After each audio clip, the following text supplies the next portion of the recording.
বৃহস্পতিবার থেকে খুলে গেল পুরীর জগন্নাথ মন্দিরের 4টি দরজা। নির্বাচনী প্রতিশ্রুতি মেনে জগন্নাথ মন্দিরের 4টি দরজা খুলে দিল উড়িষ্যার নবনির্বাচিত বিজেপি সরকার। কোভিডের সময় মন্দিরের 4টি দরজা বন্ধ করার সিদ্ধান্ত নিয়েছিল উড়িষ্যার প্রাক্তন মুখ্যমন্ত্রী নবীন পট্টনায়কের সরকার। এই সিদ্ধান্তে খুশি ভক্তবৃন্দ। আধার আপডেটের তারিখ বাড়ানো হয়েছে। 14ই জুন 2024 পর্যন্ত বাড়ানো হয়েছে ইউআইডিএআই আধার নথি বিনামূল্যে আপডেট করার সময়সীমা। ইউআইডিএআই 14ই মার্চ 2024 পর্যন্ত সময় দিয়েছিল ঠিকানা প্রমাণ এবং পরিচয় প্রমাণ নথিগুলো বিনামূল্যে মাই আধার পোর্টালে আপডেট করার জন্য। এখন সেই সময়সীমা বাড়ানো হলো। এবার এটিএম থেকে টাকা তোলার চার্জ বাড়তে চলেছে।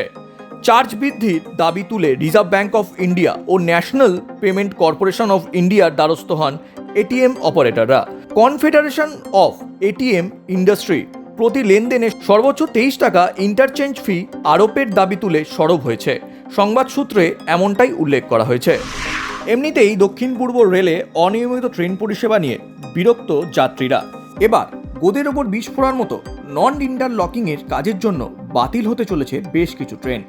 আন্দুলে নন ইন্টারলকিংয়ের কাজের জেরে আগামী 22শে জুন থেকে 1 জুলাই পর্যন্ত মেদিনীপুর হাওড়া লোকাল সহ খড়গপুর ডিভিশনের মোট 166টি লোকাল ট্রেন বাতিল করা হয়েছে। এছাড়াও বাতিল করা হয়েছে 32 জোড়া এক্সপ্রেস ট্রেন। যাত্রীদের আরও ভোগান্তি সইতে হবে, এই আর কি। ভারত সরকার উত্তরাখণ্ড সরকারের পাঠানো 2টি তহসিলের নাম পরিবর্তনের প্রস্তাব অনুমোদন করেছে। এর ফলে যোশী মাঠের নাম পরিবর্তন করে জ্যোতির্মঠ করা হয়েছে, আর নৈনিতালের কোস্যা কুটলির নাম পরিবর্তন করে কাইঞ্চি ধাম করা হয়েছে। গত বছর এই 2 জায়গার নাম পরিবর্তনের প্রস্তাব কেন্দ্রের কাছে পাঠিয়েছিলেন মুখ্যমন্ত্রী পুষ্কর সিং ধামে।